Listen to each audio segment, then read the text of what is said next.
Hey guys, what's up? Vicarious Nick here, and today we're going to be looking at the Galaxy Z Flip 3 by Samsung. So let's get right into it. Now, if you read the title of this video, I have owned and used this phone as my daily driver for the past 4 months now. It's been my only device for the last 4 months, and these are my real and honest opinions of how this phone works and how it's been working for the past 4 months as just, again, my only phone. And there is definitely some positives to the Z Flip, and there's also a lot of negatives. So we're going to get into those throughout the video. I do separate my reviews into different sections, which I will have within the scrub bar below. If you want to skip between them or go to a specific thing that you're wondering about before purchasing it, that's how you will do so. So we're going to start out with the design of the device, and then we're going to move on to the specs and overall performance, the features, essentially what makes it separate or unique compared to other devices on the market. We're going to look at the cameras, both the front and back, the battery life, how well it supports throughout the day, how well it's lasted, how fast it charges, all that good stuff, and then the final verdict if you should purchase it or not. So starting out with the design, as you can see, it's a flip phone. It is not a rectangular shape like most smartphones are nowadays, where they're just the candy bar shape essentially. It's a legit flip phone, like back in the day, back in the early 2000s to mid 2000s, before the iPhone came out essentially and changed the entire game for smartphones for everybody. And I gotta say, even 4 months later, there's just something special, something unique about being able to flip open your phone to read a text, and then when you're done, slam it shut and put it in your pocket. Yes, it does give it a smaller form factor in the pocket. It's a little bit on the thicker side compared to other devices, but honestly, I got used to it pretty quickly because of how short it was in my pocket, or throwing it in a backpack or wherever you need to go. And I love it. To this day, I still love the flipping feature. It is, in my opinion, it's not a gimmick. A lot of people looked at it as, oh, it's $1,000 phone just for the gimmick of being able to shut it. But we'll go over that in the video, of course, that just because it can flip shut like that does not make it worth $1,000. There's a lot more to this phone than just the flipping mechanics. That being said, it's a very beautifully crafted device. It looks great. It's all metals, except for the screen, of course, and we'll get to that later. But it's a very great feeling phone in the hand. But I gotta say, out of the box, it felt very fragile, and I was really worried about dropping and breaking it. I have dropped it a few times in my 4 months of use. Haven't had an issue. Haven't had a scratch, a ding, a crack, you name it. It still works great. And I gotta hand it to Samsung for giving it a pretty durable design. And I think the fact that it does fold, just like in the old days, folding the display and being able to protect the display in your pocket, or if it were to fall on the ground, has of course saved it tremendously. Even though it is a plastic display, it's not glass like we're used to, I haven't had any issues with worrying about it cracking or getting gouged or scratched or whatever, because I mostly use it while it's shut and protected in my pocket. But talking about the display, it is a beautiful 6.7-inch AMOLED display, which is at 120 Hertz. I was pretty surprised when I first read that spec sheet before purchasing this device that it goes up to 120 Hertz. I really did not expect that. I thought this was going to be a 60 Hertz display, but Samsung has done it again. They have made a folding 120 Hertz display, and it is a gorgeous display. It gets extremely bright. It's very saturated. You can see it perfectly outside and during bright sunny days. I have really no complaints when it comes to the display quality and the display in general. Yes, it is plastic. Let's just get that out of the way. It's not glass. Does it feel like plastic when using it? Yes, you definitely can feel it. It's a little bit more of like a rubbery texture than you're used to. It doesn't slide, like your finger won't slide on it as smooth as you would on glass. However, there are a few benefits to this. One, I do like that it doesn't show smudges as easily as glass does. That's one of my biggest issues with nowadays devices, is how much of a fingerprint magnet they are, as you can see here, or on the main front display here. If you were to touch this a couple times, you get a ton of smudges on there that show up pretty easily in regular lighting. So the fact that the plastic display actually hinders the look of smudges, it's actually a positive to me. Yeah, it doesn't feel as good in the hand versus glass, and it's less durable if you were to fall face first, if you had it open. But that being said, I like the plastic display. I don't really have that many issues. Yes, there is a crease. I can try to see if I can get it in the lighting here, right there. You can see the crease. It is noticeable in a lot of different situations, especially when watching full screen video or playing full screen games. Yes, you can feel it, especially when scrolling. You can feel the crease. However, and this is what every reviewer has said, and it's 100% true, You get used to it within an hour. Literally take 1 hour of use with this device and you will get used to it. Your eyes will get accustomed to the crease to where it disappears. You will not notice it unless you're looking for it. And that is true. This whole entire video, you might be looking at it like, well, I see the crease. It's really annoying. I see it right there. Boom. But trust me, in real day, real average use, you will not notice that crease and neither will anybody else. It disappears within an hour of use, and that is the truth. So is the crease really an issue? No. Does it have some drawbacks? Yes. Like I said, if you are watching full screen content like a YouTube video or a movie or a Netflix movie, if you are to adjust it, during the viewing experience, you are going to notice that crease from time to time, especially with gaming. I think gaming is probably the #1 caveat to this phone. If you're a huge mobile gamer, this could become maybe a make or break for you with this device. I did notice with a few games, if you're doing a lot of, I don't know, it's a lot of touching around the entire display and not just on the left and right sides, you're going to notice that crease. It's going to become an annoyance and it could actually hinder your gameplay. So that is definitely something to think about when purchasing this device, is how much gaming you're going to do on it. But if you're like me, you don't game a whole lot on your phone, it will not be a hindrance. You will barely notice it. It is a 1080p display. It's 1080 by 2640 pixels, a very weird aspect ratio at 426 pixels per inch. It's pretty good. I mean, again, it's a beautiful display. It looks great. I have no gripes against its quality. But it is a weird aspect ratio. And this does come into play with content again. If you're watching a lot of videos on it, you're going to notice it's going to cut off a lot of the video on both sides because it has to fit that very long aspect ratio because it's a skinny phone. Compared to other phones, I wish I had another one to compare it to right now. If you want to see a big comparison of this device versus the Google Pixel 6 Pro, I have a video. I'll put a link in the description below before I actually got rid of that phone.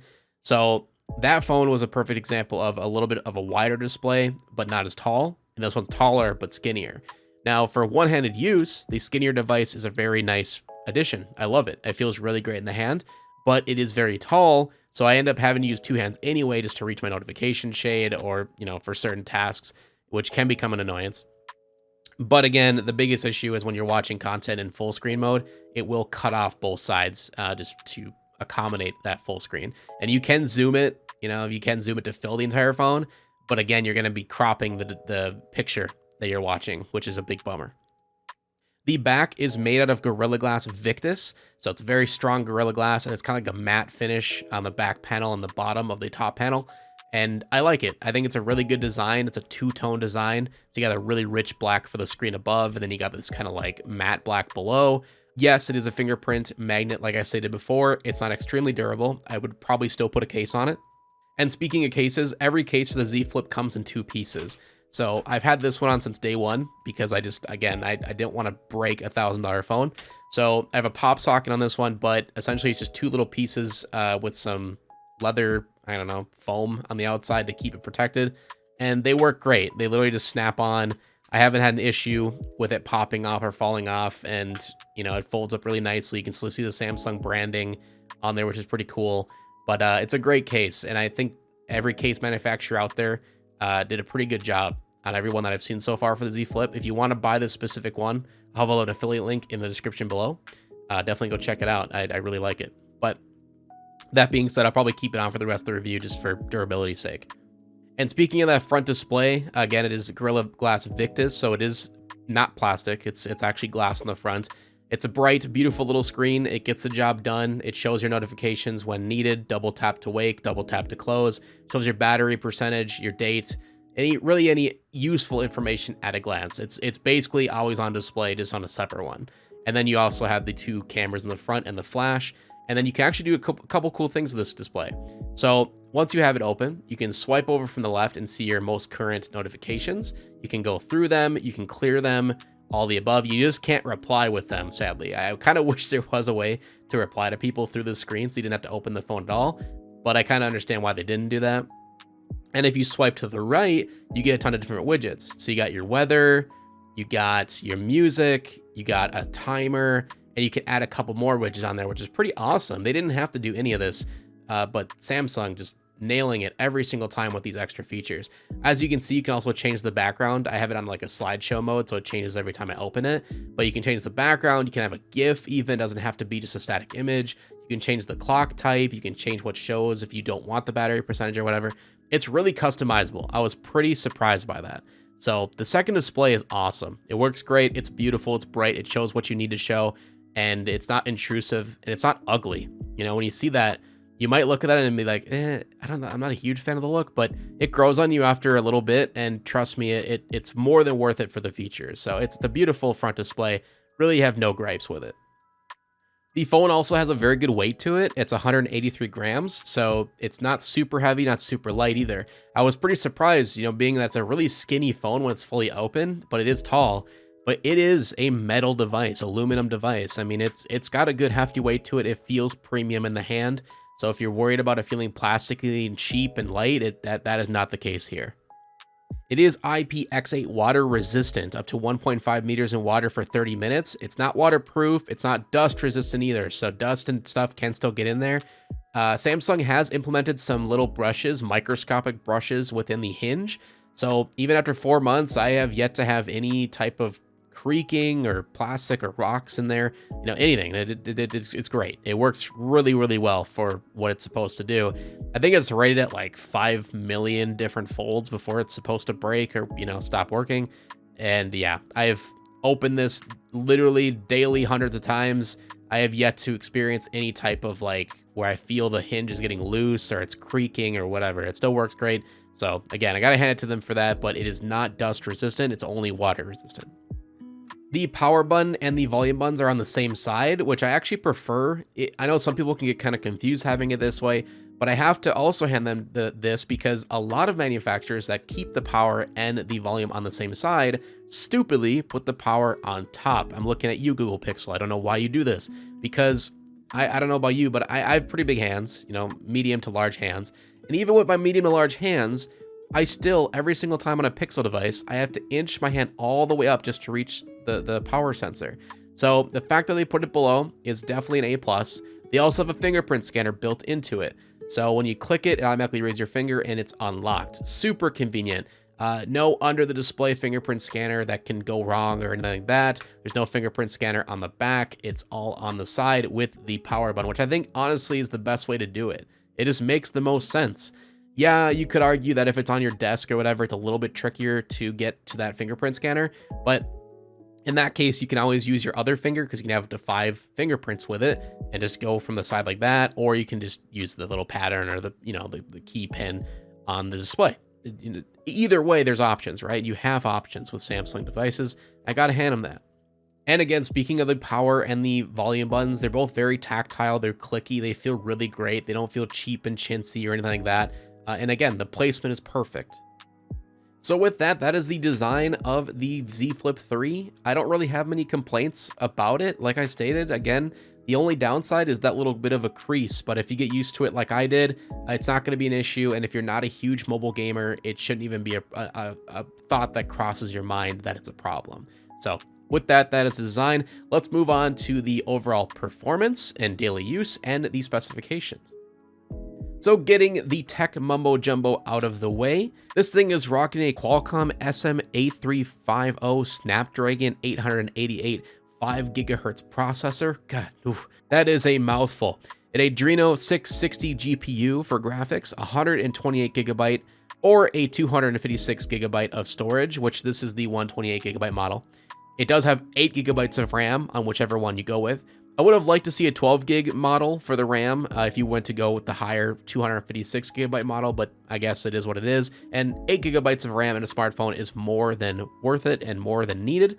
It has Wi-Fi 802.11, A, B, G, N, AC, and 6, dual band Wi-Fi direct hotspot, and NFC wireless charging, Bluetooth 5.1, the whole shebang. It's all the newest technology that you've seen for the past year or so. And it does have Wi-Fi 6. That is a huge accomplishment. A lot of newer phones still don't have that for some reason. Overall, it's very quick. It's a very fluid experience. I really have no gripes with the performance. I think it's one of Samsung's fastest phones. And this is another thing that I was pretty surprised by, because when you think of a flip phone, you almost think mid-tier, right? Or you think that the money is going into that technology for the flipping feature, the folding display.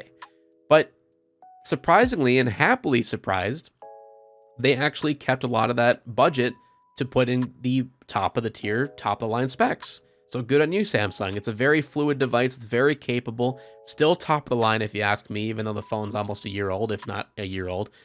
But it still runs great. I mean, even to this day, with Android 12 on there running very fluidly. I've had a few crashes here and there, not device crashes, but with apps. A few apps have crashed here and there, like Twitter has crashed once or twice, but it's very minute. I mean, very, very not noticeable. I literally could count on one hand the amount of times I had an issue if it came to performance. The other thing I gotta say is it doesn't get very hot. This is one of the very few phones I've used in the past few years that doesn't get extremely warm on my hand with extensive use, like gaming and whatnot. So another plus for that. I still use the gesture system just like I did before with any other Android 12 devices. Still works very fluid, very great. I really no complaints when it comes to the performance or the feature set for the Galaxy. And kind of coming back to that 120 hertz refresh rate, everything is just so damn smooth. It's a very beautiful display, like I stated before, but in actual performance, you'll never go back. Once you get a 120 hertz display on a phone, it will be extremely hard to go back to a 60 hertz display. That is the truth. And it's impossible to show you on camera. It literally cannot do its justice. You have to see it in person. You have to try it in person. Just swiping through the App Store, the app tray, going through Twitter, Facebook, whatever, just scrolling through anything. It's just a beautiful and wonderful experience. Yes, in the settings, if you do worry about battery life and stuff like that, you can tone it down to 60 hertz, but honestly, you're never going to do that once you've gotten the luxury of seeing that 120 hertz display in action. So moving on from the performance and specifications, we're going to go on to the features. What essentially makes this unique? Now, obviously, yeah, that's unique, right? That's going to be the biggest selling point for this phone compared to anything else on the market, is the folding, right? But we've already talked about that. We're beating a dead horse at this point.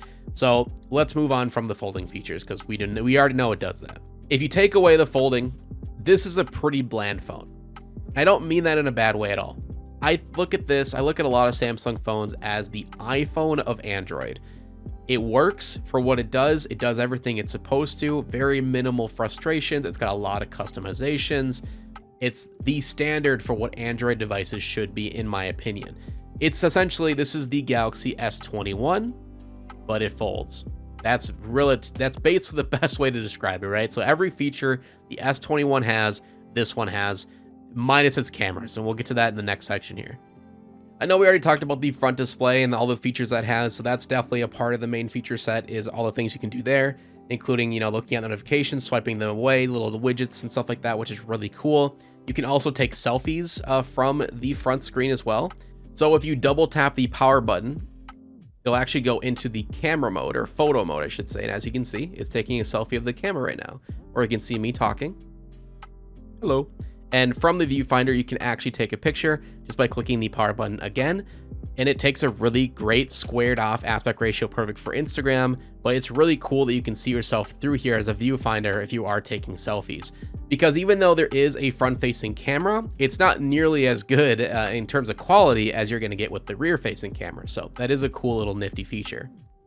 It does have 5G connectivity, the newest cell phone towers out there. I sadly do not have 5G in my area, so I'm forced to use my Wi-Fi 24/7, but not an issue. It still has great internet speeds. We also have wireless power share, so if you were to have another device that was a wirelessly charging device like the newer iPhones, or a Samsung device, or really anything that wirelessly charges like the Galaxy Watch, you can lay it on the back of the phone. It will wirelessly charge it without any issue. I've used it a couple times. It's a really nifty and great feature. Some people call it a gimmick, but honestly, it's saved me many times where I'll be out somewhere, I forget my watch charger, and I have my charger for my phone. So overnight, I plug my phone in, put it upside down, lay my watch on it. It charges the watch while it's charging the phone.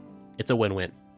We also have the amazing level of customization that Samsung has always thrown at us with all of their phones. You can change everything from your home pages. You can have infinite scroll on your home pages, widgets up the wazoo. You can delete anything from the home page if you want. You don't have to have a Google search bar. You don't have to have the weather and time. You can customize this literally any way you like. And that's not even including adding a alternative or custom launcher that you can do right from the Play Store for free. Some of them are paid for, but you can get a lot of them for free. Yeah, the customization, you guys should know it by now if you're an Android fanatic like I am. It's breathtaking and it's perfect. I think Samsung does it the best out of any Android phone manufacturer out there. You can probably fight me on that one, but yeah, the customization options, they're unmatched. The speakers, I think, are kind of underrated for this device. They're extremely, extremely loud. I'm going to open up a YouTube video and I'll do a little quick test for you just to see or show you an example of what I'm talking about. But yeah, these speakers are incredible. So we'll open up an MKBHD video here. It's probably going to show an ad. Show you a little bit example as well of how it cuts off both sides of the display to fit that aspect ratio. I'm going to turn it up as loud as I can go. But he yelled, no, don't pull you out after he said, go, go, go. So it's hard to pick it up on microphones. I really do apologize about that. But just trust me, it's a very clear, bassy speaker. It is stereo. You got the top speaker and the bottom firing speaker. And it works great. I mean, for music, it's even better, but I can't sadly play any music for you due to DMCA, and I don't want to get my channel banned. But just take my word for it, the speakers are very underrated and very well done. And one last little cheesy, I guess, feature I find that's kind of cool is because it bends, right? You can lay it on your table like a little laptop if you want. Because my pop socket, it's a little hard to do this. But you can lay it on your table like a little laptop, and there is actually a feature that you can turn on to where it'll split the screen in half to have just the bottom be a keyboard, and you can just use the top as your main display. I don't know in reality practically why you'd ever do that. I personally wouldn't, but I guess it is a feature. But that's actually not what I'm talking about. The thing that's actually really cool, and I've used this like legitly, I've used this at least 10 times, where I'm in a tight space. Let's say I'm trying to fix my computer or something on my desk or whatever. Turn the flash on. You can angle the phone and you can prop it up. And you got a perfect little lighting situation here.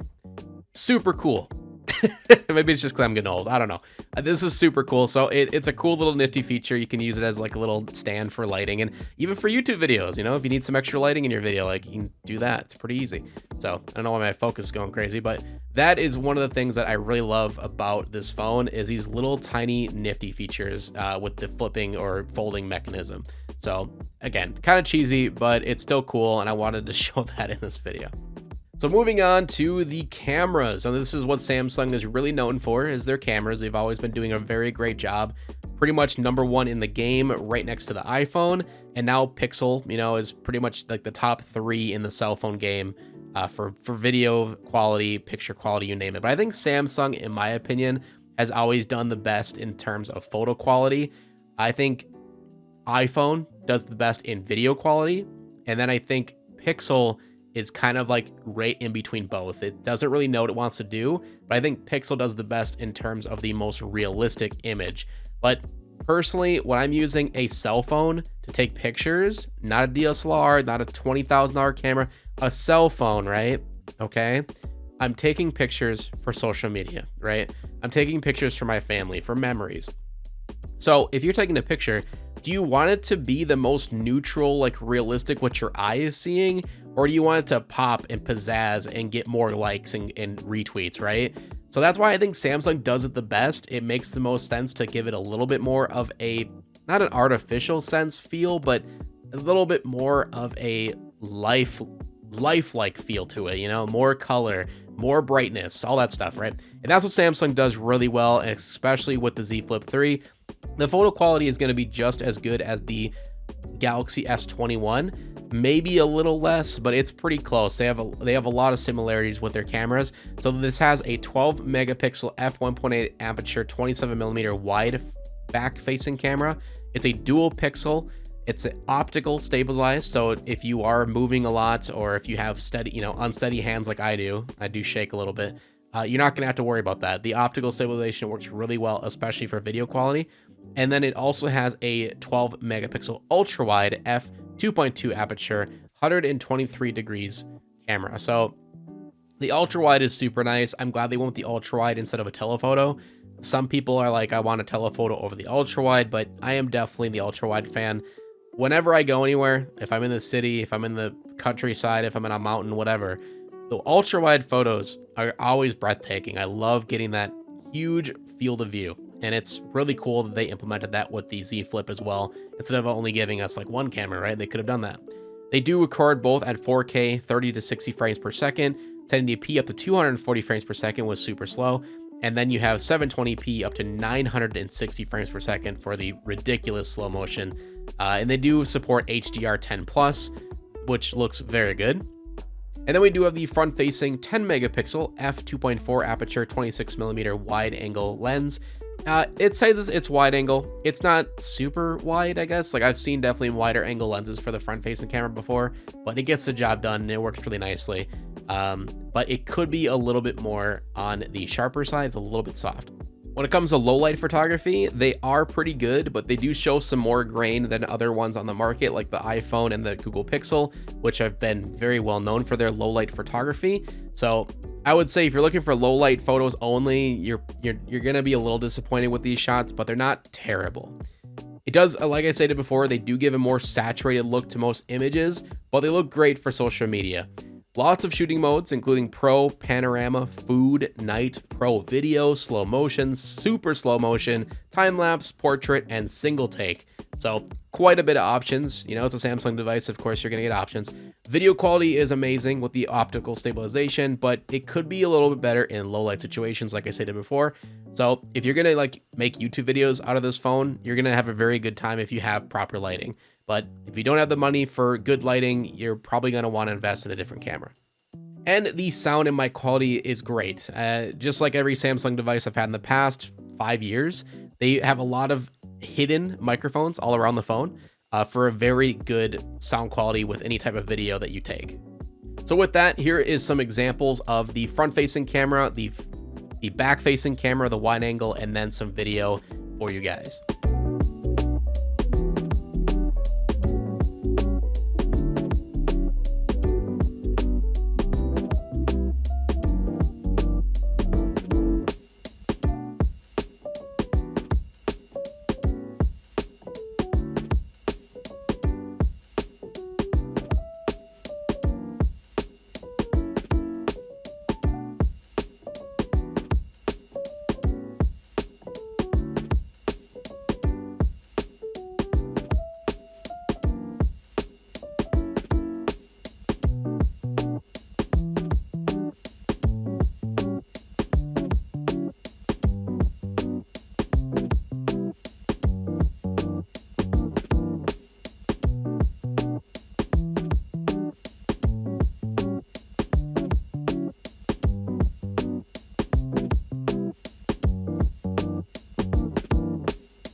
Alrighty, so we looked at the camera quality and the video quality for the Z Flip 3. We've also looked at the design and the specs and performance. Let's look at the battery. Now, this is my personal favorite section of any phone review because in my personal opinion, battery life is kind of getting swept under the rug for a lot of manufacturers. They're kind of leaving it at the wayside and trying to make the consumers forget about it. But honestly, battery life is really, really important. It's what keeps your phone going, chugging along, and knowing you're not going to get stranded in the middle of nowhere with a dead battery, right? So the battery life is the biggest issue of this phone. I'm saying it right now, flat out, the battery life is bad. It's not amazing. It's not good. It is bad. And it's a shame, right? It's a shame because the battery life alone could give me a legit reason to say not to buy this phone. I am being completely honest with you guys. You will have to charge this phone at least twice a day if you're an average user. If you barely use your phone, I don't know, if you're, over the age of 40 and you don't really use technology that much, and especially smartphones, you don't use social media too often, you'll be fine with lasting a full day. But if you are an average user, I mean, if you scroll through Twitter once a day, Facebook from time to time, take a few pictures on Snapchat, if you play a couple games, you're literally going to be I have a dead phone by 4 p.m. in the afternoon. It's ridiculous. So as you can see, we're at 84% battery life right now. I took this phone off the charger 10 minutes before I started recording this video. So that kind of goes to show the battery life right there. But essentially, we have a lithium-ion 3,300 milliamp hour battery. Not that great. It's pretty small, and it is separated by two sectors. We have a battery piece here and a battery piece up here. So I understand the technology is kind of limited right now, and lithium ion is kind of dying. I'm really hoping they start figuring out a new technology for batteries, because it's just not cutting it anymore. And it only has 15 watt fast charging, quote unquote fast charging. I think that's honestly slow charging in my opinion, when we have new phones that have 45 to 50 watt charging. So yeah, it charges from like 0 to 50 in about an hour. So yeah, it's pretty slow in terms of its charging quality. I get a max of 5 hours screen on time with little use. In my review notes, I wrote average use, but after looking at the screenshots I saved from my previous battery usage, I would say I get a max of 5 hours of screen time with very little use. If I'm using it on average, you know, like again, like I said before, an average user, I can get maybe a max of 3 hours of on-screen time. And I'm being completely honest here with that. It's not good. Most phones, especially in the past 10 years, I've been reviewing phones for a long time. Most phones I have tested, getting 5 hours of screen on time with average use was usually bad to me. Getting 3 hours of average use is just, it's not acceptable. It's bad. And I've tried everything to try to save the battery life with this thing.